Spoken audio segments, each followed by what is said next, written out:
मलाइकता, मैंने फरिश्तों को देखा, व यक्तुबूना मकालतका, तू जो लफ्ज पढ़ रहा था फरिश्ते लिख रहे थे, तू जो दरूद भेज रहा था फरिश्ते लिख रहे थे। फिर मेरे आका ने फरमाया फाक्सरी सलाता अलैया, दुनिया में तेरी इज्जत का मसला बना, तूने मेरे ऊपर दरूद पढ़ा, अल्लाह ने तेरी इज्जत को बचा लिया। ये दरूद पढ़ना ना छोड़ना, दरूद पढ़ता रहेगा, क़यामत के दिन भी इज्जतों के तख्त पर बैठा हुआ होगा।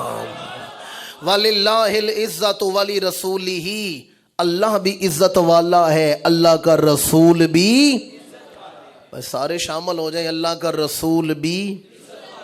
इज्जत रसूल पाक सल्लल्लाहु अलैहि वसल्लम एक तवील बहरे बेकरां नहीं, अबहारे बेकरां है। एक समंदर नहीं, कई समंदरों की वुसअतें ख़त्म हो जाती हैं, इज्जत रसूल पाक का मजमून नहीं बयान किया जा सकता। मैंने एक हदीस सुनाई, अब आगे चलें।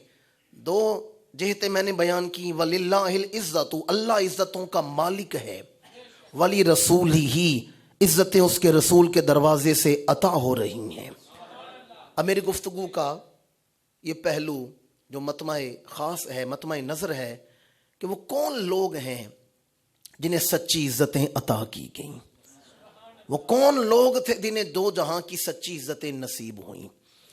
हाफिज इब्ने कसीर रहमतुल्लाहि तआला अलैह ने लिखा है कि हज़रत मूसा अलैहिस्सलाम ने 9 दफ़ा उम्मत मुहम्मदिया का जिक्र पढ़ा कि उनमें से 70,000 बिला हिसाब जन्नत में जाएंगे, वो हमद करने वाले होंगे, जो उम्मत मुहम्मदिया की शान पहली उम्मतों में बयान की गई। 9 बार उम्मत मुहम्मदिया का जिक्र पढ़ा। कितनी बार? 9 बार ही दुआ मांगी, परवरदिगार उन्हें मेरा उम्मती बना दे, वो मेरी उम्मत बना दे। तो 9 बारी जवाब आया, तिल का उम्मत अहमद, वो आपकी उम्मत नहीं, वो अहमद की उम्मत होगी। किसकी उम्मत होगी? 9 दफा हजरत मूसा ने दुआ मांगी, 9 दफे ही जवाब आया है कि वो अहमद की उम्मत होगी। तो फिर 10वीं बार अर्ज किया, परवरदिगार उसे मेरी उम्मत नहीं बनाता, मुझे ही अहमद का उम्मती बना दे। ये फजाइल में आपने बड़ी हदीस सुनी होगी, मैं फजाइल की तरफ नहीं जा रहा। 9 दफा दुआ मांगी, 9 दफा जवाब मिला, तो 10वीं बार अर्ज किया, परवरदिगार उसे मेरी उम्मत नहीं बनाता, मुझे अहमद का उम्मती बना दे। मैं फजाइल में नहीं सुना रहा, यहाँ ठहर जाएं, रुक जाएं, मुझे सादा सा जवाब दे दें। यहाँ नहीं, तन्हाई में बैठे और फिर सोचें, क्या हजरत मूसा हम जैसों में आना चाहते थे? इस वक्त कौन हुजूर की उम्मत है? मैं और आप ही है ना। कलमा हम नहीं पढ़े है ना भाई, बोलते नहीं आप लोग। मैं और आप ही कलमा गो है ना, हुजूर की उम्मत हम ही हैं। तो क्या हजरत मूसा मुझ जैसों में आना चाहते थे? हम जैसों में आना चाहते थे? हरगिज नहीं। हजरत मूसा जिन लोगों में आना चाहते थे, वो उम्मत, वो मट्टी कुछ और थी, वो लोग ही कुछ और थे। सुने वो कौन से लोग थे? मदीना मुनव्वरा में एक वसी घर था, खुला घर था, काफी रकबे पर बना हुआ वसी और इस घर है। फारूक आजम वहां तशरीफ फरमा है, 7 असहाबे राय हैं, जो जिनसे राय लिया करते थे वो सहाबा बैठे हुए हैं। सैयदना फारूक आजम ने फरमाया, आज मैं चाहता हूं सारे अपनी अपनी ख्वाहिशात बयान करो। क्या बयान करो? ख्वाहिशात। ये मेरा आपसे वादा है, मैंने आपसे हाथ नहीं खड़े करवाने कि हाथ खड़े करें और फिर सज्जे से भी कहें सुभान अल्लाह, खब्बे से भी कहें, सर उठाकर कहें, सर झुकाकर कहें। मैं तो सादा से लफ्ज़ों में बात करने का आदी हूँ, तवज्जो का तालिब हूँ। हज़रत जनाब फारूक आज़म ने अपने जो असहाबे राय थे उनसे कहा, भाई सारे अपनी अपनी ख्वाहिशात बयान करो, तुम्हारी ख्वाहिशात क्या हैं। याद रखें, इंसान अपनी ख्वाहिशात से ही पहचाना जाता है।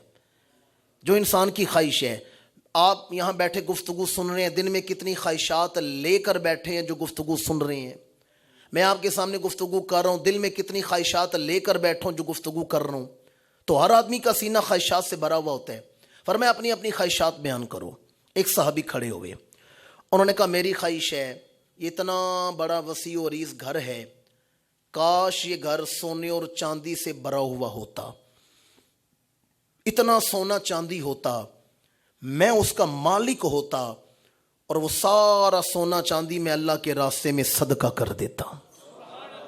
कितनी पाक ख्वाहिश है, कितनी अच्छी ख्वाहिश है। दूसरे खड़े हुए, उन्होंने कहा काश ये इतना बड़ा वसी और इस जो घर है ये हीरे और जवाहरात से भरा हुआ होता, ہیرے جواہرات سے بھرا ہوا گھر ہوتا، میں ان کا مالک ہوتا، اور سارے ہیرے سارے جواہرات میں حضور کی امت پر لوٹا دیتا، ان پر خرچ کر دیتا۔ کتنی پاکیزہ خواہش ہے۔ ہر صحابی اپنی خواہش بیان کرتا رہا۔ پھر صاحب نے عرض کیا امیر المومنین آپ نے ہماری خواہشات تو سنی ہیں، ذرا اپنی خواہش بھی بیان فرما دیں کہ آپ کی خواہش کیا ہے، اپنی خواہش بھی بیان فرما دیں۔ اب فاروق اعظم کی خواہش سنیں۔ یہ ہیں وہ لوگ جن میں حضرت موسیٰ آنا چاہتے تھے۔ خواہشات سنیں۔ فاروق اعظم نے فرمایا چونکہ تم لوگوں نے اس گھر کی مثال دی ہے تو میں بھی اس گھر کی مثال دے دیتا ہوں، چونکہ بیٹھے وسیع اور اس گھر میں ہے، تم نے اس گھر کی مثال دی ہے، میں بھی اس گھر کی مثال دیتا ہوں۔ کسی نے کہا یہ گھر سونے سے بھرا ہوا ہو، چاندی سے بھرا ہوا ہو، جواہرات سے ہیروں سے بھرا ہوا ہو۔ فاروق اعظم فرماتے ہیں میری خواہش ہے، سنیں، کاش یہ وسیع و عریض گھر معاذ بن جبل جیسے عالم صحابہ سے بھرا ہوا ہوتا، کاش یہ عظیم الشان یہ وسیع و عریض گھر ابو عبیدہ بن الجراح جیسے شیروں سے بھرا ہوا ہوتا، کاش یہ گھر حذیفہ بن یمان جیسے دانشوروں سے بھرا ہوا ہوتا، یہ علم کے موتی یہ وفا کے ہیرے میرے ساتھ ہوتے، میں ان کے ساتھ مل کے دنیا کے چپے چپے پر اپنے آقا کا دین پہنچا دیتا۔